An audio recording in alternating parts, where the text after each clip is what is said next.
teach you about dollars while making you laugh. When it comes to money, don't be slackers. Listen to Galia and Susan, Susan and Galia. Galia and Susan, they're the Fiscal Firecrackers. Yeah. Take it, ladies. Hey everybody, welcome to a special edition of the Fiscal Firecrackers podcast from New York City. Oh my goodness, it is springtime in New York. I am looking outside the window at Lincoln Center. I just bought a delicious street donut covered in vanilla icing and sprinkles. I am a happy camper. And Galia always taught me to pay it forward, so I did buy a New York City ballerina's bagel today. That's a lot of B's. Ballerina's bagel. And we were so fortunate to be invited as guests on Live with Kelly and Ryan this morning. Oh my gosh, it was so much fun. So a big thanks to Kelly and Ryan and Gelman and the incredibly fantastic crew. It was just heaven, wasn't it? Oh my gosh, it was so wonderful. And the one topic that kept coming up was retirement. So many folks were asking us about how to secure their retirement and their future. So we realized that today we needed to do an episode on how to have a spicy retirement. From a financial perspective, retirement means planning just a little bit now, so you can have financial independence in your future. You know, we have no idea how much we want to work, or even if we want to keep working. Do we want to travel? Do we want to move someplace? Where do we want to live when we're older? But by planning just a little bit now, just like a little crumb now, as we like to say, you're setting the stage to have choices in your future, choices. And then you can have a spicy, financially secure retirement. Today, we're going to give you so many action items that you can do right now to ensure a spicy retirement you can rely on. On that note, everybody, I'm Susan Yeagley. And I'm Galia Gishan. And we are the Fiscal Firecrackers. And this is the show where we have a complete blast while learning to make our money last. We will educate, entertain, and empower you with your money. And I'm so excited about the topic of today's show. You know, I think about retirement a lot because I just turned the age 50 that my grandfather turned when he retired. On his 50th birthday, he and my grandmother, Franny, they moved to Florida and he just decided, that's it. I'm going to fish every day. I'm going to smoke. I'm going to drink vodka. And that's what he did. And he would just smoke cigarettes till 4:00. Then he changed to a pipe. And every day he'd go out in his dock and he would bait those hooks, throw the line over, drink, catch eel, and swear. When every time I got an eel, it's like, damn it, I wanted to fish. But he was so happy drinking and smoking in Florida and catching eel and fish. And that was, to him, the pinnacle of happiness for his retirement. And he planned for it. Now, for me, honestly, I don't plan to do any of that, really. Maybe a little light drinking. Eels. Wait, but did he do anything with the eel? Anything? He would just throw them back in after he would say, oh, damn it, another eel. I don't even like the eels in sushi. Like I'm always like, ugh, no eels. Yeah, there's such a really strong cousin of the snake family. So I'm just not interested in eel. But yeah, so here I am at 50 thinking, my retirement, I want it to be completely different than that. I want to always be working. I see myself at 80, living in London in a cool apartment, doing a play 3 times a week. At the end of the play, walking by and getting fish and chips. And that's what I see. Oh my God, I'm going to join you. I know for me, retirement is really just about choices. So I love to travel. And obviously now that I've got children and I live in suburban Connecticut, it's hard for me to travel outside of school vacation time. So for me, retirement is really just having the choice to say, okay, maybe I'll live in California for a month and rent out my house here, so I can kind of do one of these vacation switch homes, or I've always wanted to live in Paris and practice my college French that I haven't spoken since. So for me, retirement is about to be healthy enough, but also not have to be tied to a town specifically and just to live in different places. So the story about your grandfather, gosh, it sounds so romantic to some extent to be 50 years old and to say, you know what, I'm just going to go fishing. And what you might be thinking is that maybe he didn't have a plan, but in reality, he did. He did. So he did have a plan. So he worked for a corporation. He had a pension plan. He had a retirement plan. So here's your first tip. Is get organized. So chances are most of you have worked in many different jobs. You might have opened IRAs at different banks. Like whenever I teach my classes, there's always someone who opened an IRA at their bank in Omaha where they grew up, or their parents opened an IRA for them in Long Island. So very often what I see, and in fact, I taught an investing class yesterday, is that people have multiple accounts at multiple different places. And especially if you move jobs, you probably have a 401k or a retirement plan from an old job that you just forgot about. So the first thing I would say is collect every retirement statement that you have from all your old jobs, any pensions that you might have, and especially as if you worked as a teacher or in a municipal job for a city, chances are you've got a pension waiting for you, and that's your money. And if you've moved, they might have lost your address. So I'm telling you, people find that money, IRAs from their hometowns, jobs they worked in Wisconsin years ago. And there's also another great website to find old plans if a company went bankrupt, which again is happening more and more. So that's pbgc.gov. Okay, writing And that down. stands for like pension benefit guarantee, but it's actually a government organization. Oh, that's great. So just get organized. Get all your old statements. Real quick question, and I love all this, is what is the least amount of time you could have worked somewhere where you could collect some money? There's really two answers to that question. So the first is if you worked for a company that had a 401k that you contributed to, and you could have worked there a month or 2 months or 3 months, it doesn't matter. But if you contributed to that 401k, it's your money. Wow. So there's no minimum as long as you contributed. Now, very often companies are matching, and that you might not have had access to. So that's number one. So if you contributed to a 401k or a 403b, which is essentially like a retirement plan for nonprofit, like for hospitals and other organizations like that.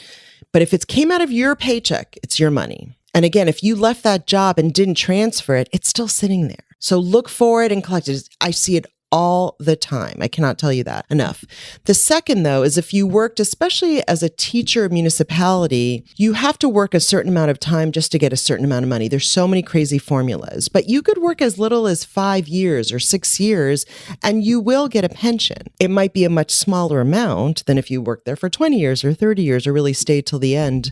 But it's not like, so for example, I had a client who actually worked as a teacher in Wisconsin for a few years. I think it was only 3 or 4 years. So maybe she only gets $200 or $300 a month from that. But that's $200 or $300 a month that she didn't even know about. So the point is, collect all those statements, and we'll tell you what to do with them in another podcast. But the idea is that you at least want to start getting organized and collecting everything you've got. And so your grandfather, he worked for a company. Yeah. And so chances are he knew exactly how much he was going to get, which is also called fixed income. And that way he was able to say, okay, I've got the freedom to do whatever I want, which is go eel fishing, which is not what I would want to do, but he still had the freedom. And he always had that side kitty for vodka money and cigarettes. I know. So he planned for his passions. That's what he wanted to do. Like, who are we to judge? That's not what we would want to do.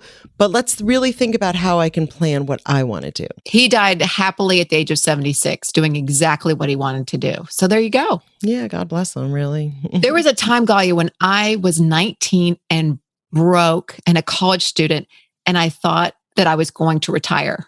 Did you know that? I'm impressed because I will say most 19-year-olds do not think about retirement at all. I had this opportunity. I was down at the campus general store, where I would go, years ago. I'm 19 and I'm buying my daily Dr. Pepper and corn nuts, and maybe I threw in a couple of Kit Kats, and I'm ringing up at the cash register. And there's this gentleman there in a 3-piece suit with his hair slicked back, and he's holding a stack of business cards. And he said, "Hi, I'd just like to talk to you for a minute." And I was just straight from Tennessee. I still remember what I was wearing. I had this hunter green sweatshirt on that said "Autumn in Tennessee" in cursive writing. Really? And it had leaves all over it. Back then, I bought all my clothing at the Cracker Barrel gift shop. By the way, if you had kept that sweater, I bet it'd be worth a lot today. Oh, it's vintage cool. Right? It's kind of like Laura Ashley. Yeah. So wrong, it's right. So he's talking to me. I'm like, "Hi." And I'm used to people on campus recruiting for, this march or sign this petition or try this vitamin. So I'm like, he looks like a nice man. And he says, I'd like to talk to you about an opportunity to join me overseas to be a hostess in a palace. We're looking for, somebody really welcoming to go overseas. And we're looking at a 6-month commitment, and you would live in a palace. And I thought, wow. And I hate to bring this up, but I'm assuming there's some kind of financial gain to this. And he said, yeah, it's, we're paying $100,000 a month, and it would be a 6-month guarantee. That is a lot of money today, and I can't even imagine how much money that was. 1990. Okay. Oh my God. So I go, what? And in my mind, I'm going, and golly, I'm no math major, but I know my way around a calculator. And I'm like, that's $600,000. I can get a new Camaro. I can get the Merlot colored, because Merlot sounded so fancy for Camaro color. And I can pay off all my student loans. And I'm just like, oh my God, $600,000. And then in my mind, I just took a pause and I thought, I'm good at welcoming people. I've worked at Little Caesars. I've welcomed people into the store and sold pizzas. I've worked at the Limited selling coats. Wait, I worked at the Limited. Yeah, I worked at the Limited in Tennessee. I worked at the Limited in Fort Lauderdale. Oh my gosh. I know. Limited Sisters. That's pretty cool. We're Twinkies again. We're right? Twinkies. We'd be great at the palace together. Then it hit me. Oh my God, I think I maybe know what this is. I'd be welcoming people between my legs. That's kind of what I thought it would be, and not so much hosting. So anyway, it wouldn't be very welcome. It wouldn't be. No. So I said to him, well, thank you very much. And I have finals then. And so I can't be gone for 6 months. But thank you so much. And I gave him his business card back. And that was that. I love that you said to him, well, I have to be back for finals. Like, you were diligent. I was diligent student. I wanted to give him, make him feel okay about me saying no, So first of all, gosh, so much comes to mind when I hear this. So first of all, what I want you to think about, here's, my tips. Here's where my practical tips come into account, is that at 19, it's not too early to think about retirement. And the good news is that if you are 19 and listening to this, first of all, thank you. I'm so happy that we have 19-year-olds listening to this. But if you are 19 and listening to this, really, it's less about how much you're saving, but just to start saving. So the fact that 19-year-old Susan was already quasi thinking about retirement, quasi not, she's the Merlot Camaro, retirement, which one she wasn't sure. But the point is, she was thinking, wow, I could really do a lot with that money and hopefully retirement. So obviously going to work for a prince as a hostess is not the retirement plan. So here's the tips. So the other tip is Social Security is not your retirement plan. Yes. So today, Social Security will only give us about, and this isn't today. So this is if you are retiring today at 62 or 66. Today, Social Security gives on average only 20 to 30% of what we need. That's it. So imagine hopefully it's going to be somewhat similar when you and I retire, because, unfortunately we're a little closer to that age. But when our kids retire, I think they're lucky if they get 20%.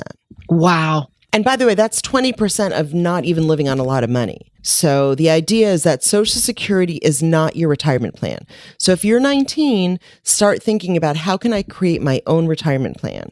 And if you work for a company, sign up for their 401k or 403b immediately. And if you're self-employed, open a Roth IRA.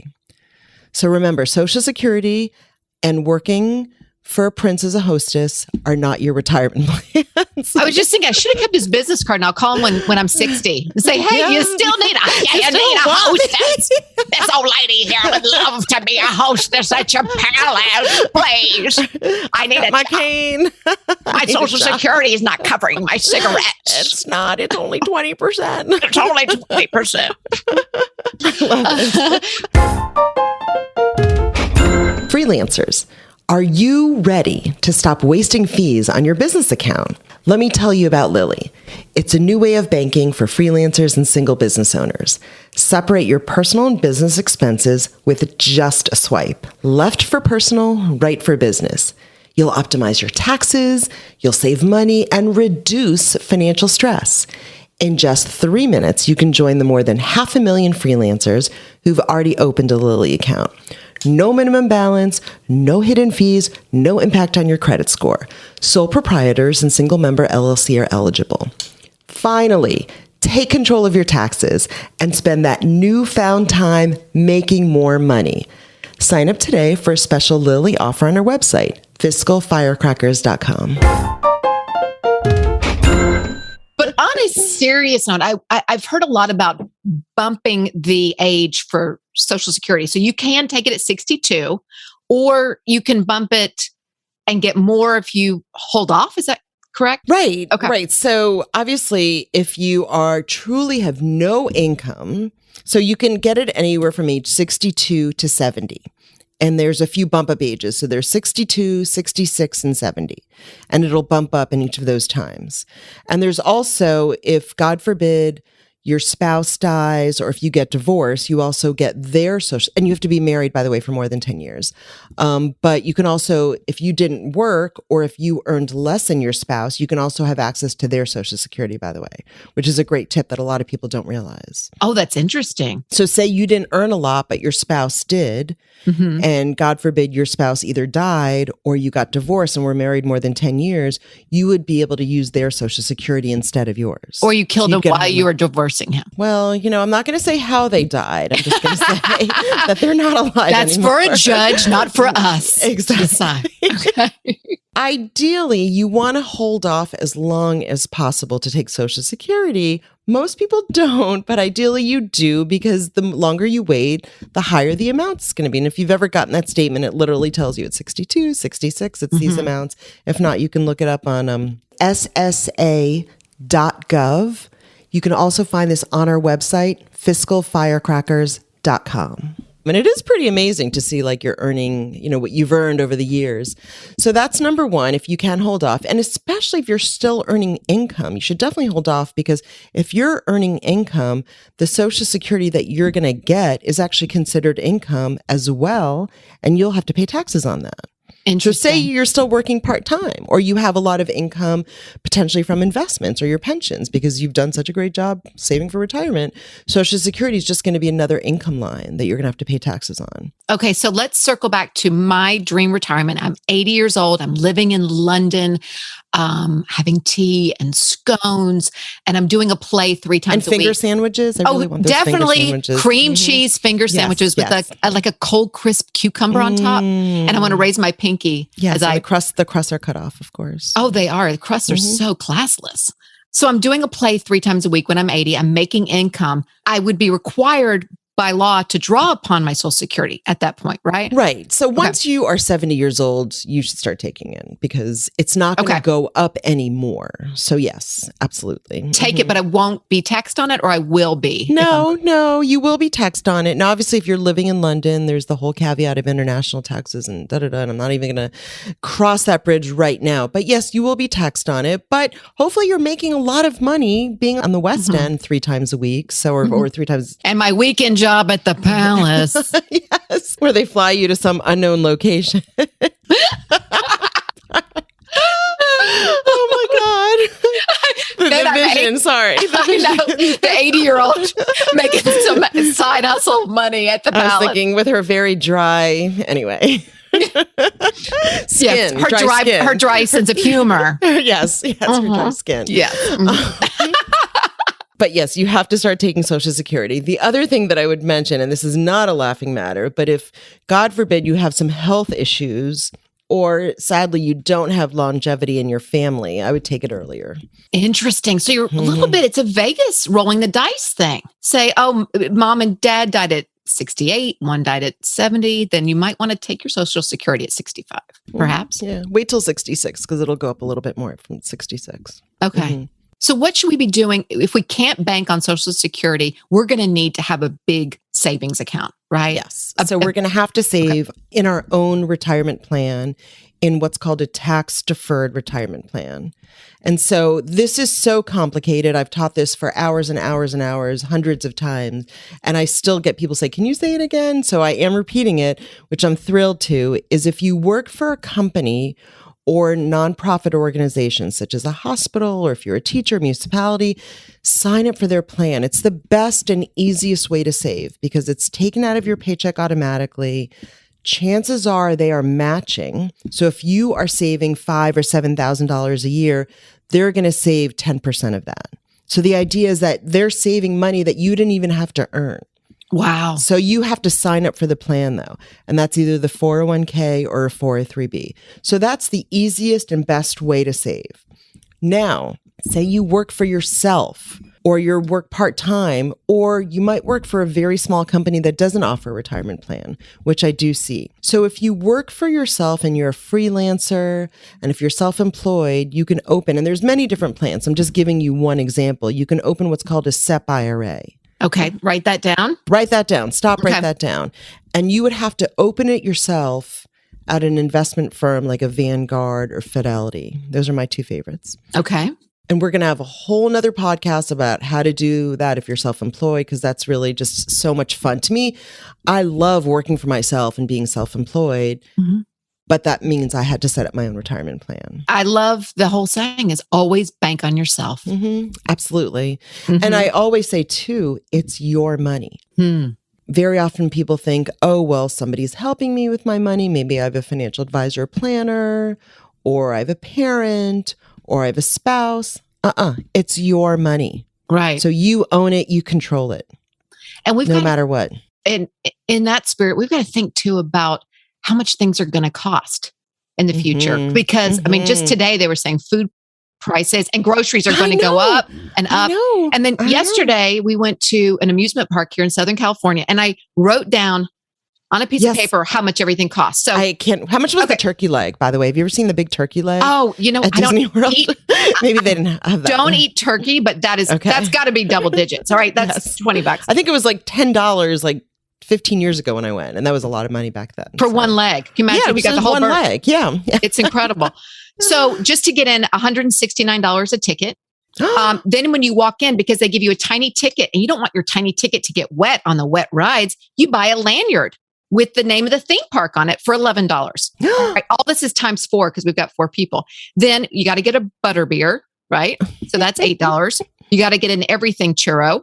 You got to get a Nutella banana pudding for $7. So this is times 4. The grilled cheese and tomato soup, because you're going to have lunch. A lot of people don't bring Tupperware while they're riding a roller coaster. Right. Bring their own chicken salad from home. Right. The food alone, they just go for it, right? They just price it way up. $15 to park the car. And that's not even including merch. So that was one day. Oh, merch, right? Right. That's one day. So if you're thinking of retiring and one of your goals is to take grandchildren to a baseball game or to an amusement park, to anything like this, you got to think yesterday, and I'm not kidding. Please don't be mad at me, Galia.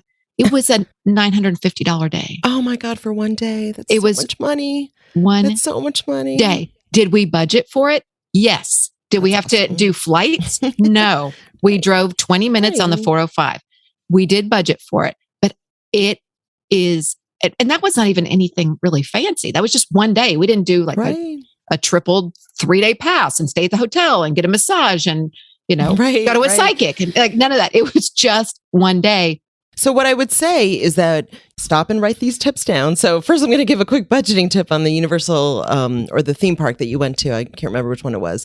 So number 1 is that if you choose to make that, and I actually said, as soon as I'm saying you spent a lot of money, like, great, I hope you had a wonderful day and you built your memories. Like that's what's important. It was wonderful. Yeah, it sounds it. And if you choose, and I know that my kids wouldn't even probably go to a theme park with me anymore. So I'm a little jealous that your son even wanted to go. So number 1, if you are going to do that, find that money somewhere else. Like, especially if it's a last minute decision that maybe you didn't budget for, just find that money somewhere else. So maybe say, okay, you know what? We're not going to eat out for the next 2 weeks, or I'm not going to buy a new winter coat if that's what it costs for us. We can reuse our winter coat. Say, I'm not going to go into debt for it. Number 1. Yes. And I'm not going to take it out of savings that I don't have. So let me just replace it with something else I would have spent my money on. And that's great. For all we know, Susan, maybe you guys did save for it. Maybe you did put that into your save to spend savings account. And you said, you know, we do want to do this. I don't know when, but we're going to put aside some money to go to a theme park. My son loves it. I love it. I mean, I think you actually had more fun than anybody else on those rides. It's my favorite thing to shake up the chemicals in my brain is to just go crazy. I love to see the people dressed as Frankenstein and the lady in Paris Street going, ooh la la, and she's on stilts. And I love having a beignet. And it is paradise for me. Yeah, I love it too. So I think as long as you just plan a little bit around it. Or like I said, if you decide to make that decision without having planned it, say, you know what, fine. So we won't eat out for the next 2 weeks, or we'll do something else, or we'll, get rid of cable, which maybe you should do anyway. So, but I also want to talk about how things have gotten so expensive, because I've definitely noticed it. I mean, you saw that article this morning. I saw that article, and inflation. I mean, we're definitely going to have a podcast about inflation because that's a whole separate topic. The main thing that I would suggest right now is, in terms of retirement, we don't know what it's going to cost. And the other thing about retirement is that it used to be that you would spend less in retirement. That's not the case. We're actually spending the same. So we're either taking our kids or grandkids to the theme park, or, unfortunately, maybe our medical costs are higher, or maybe we're just, even if we're 65, 70, we're living a really vibrant life, and we still want to eat out and travel and go see Broadway shows and do the things that really make us happy that we've saved for. So to some extent, retirement, just assume it's going to be the same as what you're spending today. So really, the best way to figure out how much you need, taking inflation into account, is using an online calculator. Okay. They're a little sobering, but I love them, love them, love them. So my two favorite ones, again, there's one on Vanguard, and it's a very, very long website. But if you just Google Vanguard retirement plan, I think it's retirement nest egg calculator. And then another one is on Fidelity, and it's the retirement score calculator. So for example, if you want to live on $50,000 a year, you put in your age, you put in how much you're saving. So maybe you're saving $200 a month, $500 a month, and it'll tell you how much you need to save to retire at age 65, to retire at age 70. And it takes inflation into account. So it assumes that things are going to cost more, and it also assumes that you're going to need more money. It's a great calculator. It's sobering, and most of us are not saving what we need to. But believe it or not, I actually see the worry go down when people are like, okay, that's what I got to do. Fine. So if I'm saving $200 a month, let me move it up to $300. I can do that. Yeah. And then we do this exercise again. There's peace in a plan. There absolutely is. And one thing to throw in the cake mix too is, and I've had this happen with friends, is that here we are in the sandwich generation, taking care of our parents and also our children, right? And a friend told me that her mom was sick and older and had not budgeted for retirement, didn't know how much these assisted living places are going to cost. And it was a couple $100,000 to get into one in Florida, just to get in. First of all, they should pay me to go to Florida. Yeah, it was exactly. And fish, just not eel. So these places can be so expensive. And if seniors have not, our parents in the 70s and 80s have not planned for their own retirement, that's going to fall on our backs. Right. So I mean, I love the story. I mean, I don't love the story about your friend who, was potentially presented with this bill that she couldn't afford or didn't want to spend. But this is where I want you as the listener to really think about what happens to me when I retire. And by the way, your kids are not your retirement plan. So what I hear, because I've worked with so many artists and freelancers, and they're like, well, I never am going to retire because I love painting. I love doing what I'm doing, and I want to do that until I die. And I'm like, well, that's great. But what if you get sick, or what if you get tired, or what if you actually just get really sick of painting? I mean, I hope you don't, but retirement is really about creating choices. For example, like, are you going to rely on your kids if you don't have? And I actually had a client who said to me, like, just let's figure out what I need to save because I never want to rely on my children. It's so important. Right. I can underscore that and blow it up in neon lights. Your retirement plan is not to depend on your children. Right. Full stop. Right. That is right. So think about yourself. This is self-care, taking care of yourself. Yes. Or what if you have to keep working? And again, I love what I do. You do too. Like, we're going to work until but what if we can't? Or what if we change our mind? And I want to have the freedom and the choice to do that. Absolutely. Or, maybe you're going to have to downsize your life, which, yes, I'm going to downsize my home, but what if I have to downsize my life in a way that I don't want to? So just while you're thinking about this, and, this is such a great story about your friend whose mother was like, I want to go live in Sunny Acres or whatever it was and play bridge all day, which, I hope they can figure that out, is like, why don't you take this time and think about, well, what does retirement look like for me and how am I going to fund it? Mm-hmm. So I don't have to rely on my kids or rent out my basement or work part-time in a job that I don't want to have to work. Or host at a palace. Yes. Want more pecuniary pleasure? Let's read a letter. We've got a letter. Should I read it? A letter? Let's shoehorn this in. Here we go. Yes. All right. Absolutely. Dear Fiscal Firecrackers, my younger brother asked to borrow money for a new business idea he has. He also, of course, needs money to cover his rent while he starts this business. I'm not sure if I think his idea is a good one, but I feel obligated to help him out. Any advice is appreciated. Yours truly, Beth, aka Banky Beth. Oh, I was sweating when I was reading this letter. Oh, God. Oh, my goodness. So obviously, I don't know you, Beth. I don't know your brother, but really my inclination is do not lend him this money. Like lending money with family members usually does not end well. You are not a bank also. It is not your responsibility to lend your brother money. I work with a lot of startups that don't have a relative to borrow money from. They keep their day job while they're starting a business. Thank you. Yes. Or they work part-time. Or, maybe they find some other funding sources where they borrow money.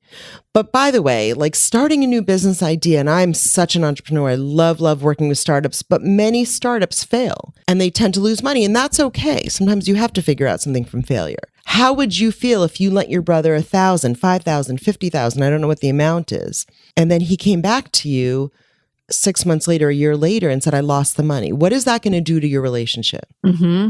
It's not going to be good. So the only way I would say that you give him the money is if you give it and you kiss it goodbye and never see it again. That's the only way. Never loan money. We stand by that. I heard Oprah say that. She never loans money. If she feels moved, she will give it. Right. And that way there's no strings attached. You're not seeing that person at a holiday party going, he said he would give me $300 a month to pay me back. And he's not. So this way it's clean. Just if you feel moved, you'll do it. If not, you can just say, I don't lend money. Right. What I can give you, though, is I can help you create a budget while you're starting your business. If you are a financial person, you can help them create a spreadsheet on how to start their business. You can help support them and support their business with ideas and community support and social media. There's a lot that you can do to support their business. Again, if you really, really want to do it, just kiss that money goodbye. What's going to happen, and I've seen this on the flip side, is that especially when money is lent by a family member, decisions are made that you don't agree with. So for example, say you lend him money for the business and you lend him money to cover his living expenses, such as rent. And say he's going out to dinner 5 nights a week. Like you're going to be Judge Judy and you're going to say, whoa. You should not be going out to dinner 5 nights a week because you're living on a budget. And he's going to say, well, you can't tell me what to do with my money. And you're going to say, well, I can because I lent it to you. And do you see this dynamic? This is not healthy. You're at their house for some kind of baby shower and you look and there's patio furniture being delivered. Right. You're like, oh my God, I bought that chair and that ottoman. Right. And that's really nice. That's from Crate and Barrel. I don't even spend at Crate and Barrel. Right? Yeah, exactly. Yeah. That's too fancy for me. It's endless what we could be thinking about that relative. Yeah. Yes, absolutely. So let's go over some of the money tips that we covered today. Open your ears and a money market account. It's time for Galia's Dollars and Cents.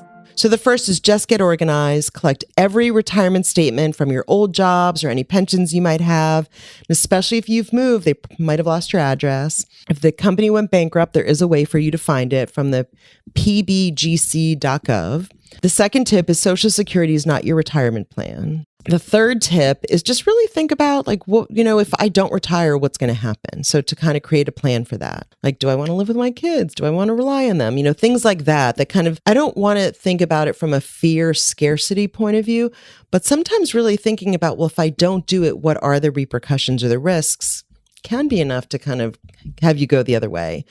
And the fourth is running a calculator, just saying, here's what I've got saved. Here's how old I am. Here's what I think I can save on a monthly basis. How much more do I need to save? It's a very simple calculator. It's graphically pleasing. And there's 2 great ones on Fidelity and Vanguard. Fantastic. Phew. Wow. A lot of tips. I've got some churro left over from my amusement park yesterday. I'm going to have that for my lunch and I'm going to run the numbers. I'm going to do my calculator today. Yeah. That's awesome. I love it.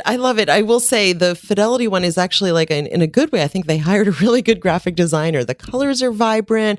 It's 4 questions. So I think they've done a really great job on those calculators. I can't wait to dive in. All right, guys, remember, when it comes to money, say what you mean what you say, and don't say it mean. Thank you to everyone everyone for joining us today, and hope you learned a lot more about how to have a spicy retirement. I know I did. See you soon. Bye.